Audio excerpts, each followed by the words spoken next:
As I'm sure some of you are aware, on July 4th, 2022, a usually entertaining 4th of July parade took a turn for the worst. A shooter, known as Robert Bobby Crimo, had been posted on a nearby rooftop during the 4th of July festival at Highland Park, Illinois. He was believed to be equipped with a Smith & Wesson semi-automatic rifle, which he used to rain terror on the innocent crowd below him. He emptied a total of 80 rounds in what was a horrific state of events, leaving at least 7 dead and 30 injured. Despite the many police at the parade, the officers described it to be very challenging to make out where the bullets were coming from during the attack. This allowed for Crimo to leave the scene of the massacre untouched by authorities. He later explained he had dressed up in girls' clothes and put makeup on over his tattoos in an attempt to remain inconspicuous.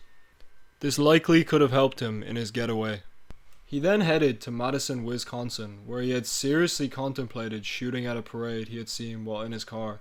Although still having another 60 rounds of ammunition at his disposal, he ultimately decided not to go through with this second attack as he felt unprepared for the shooting.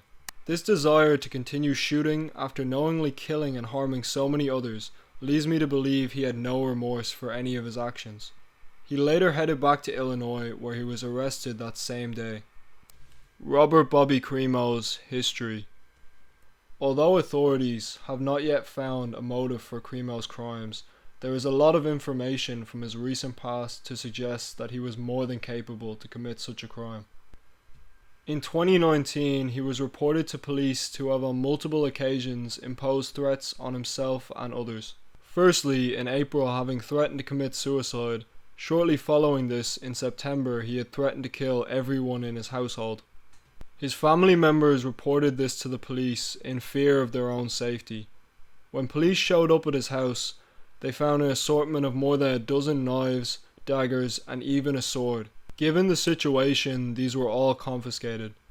His family decided to not make any charges against him for the threats he had made.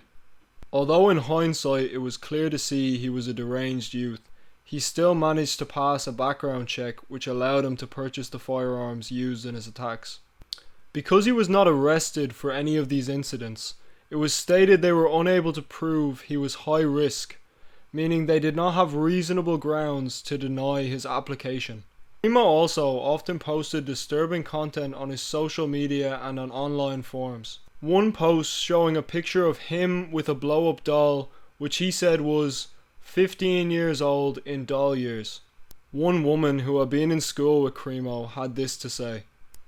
I have memories of him being really distant and cold if anybody did try to talk to him, showing up late for class, not listening to teachers. He had a dark mind and had been obsessed with guns and weaponry since I was really young, and would doodle weapons on his notebook.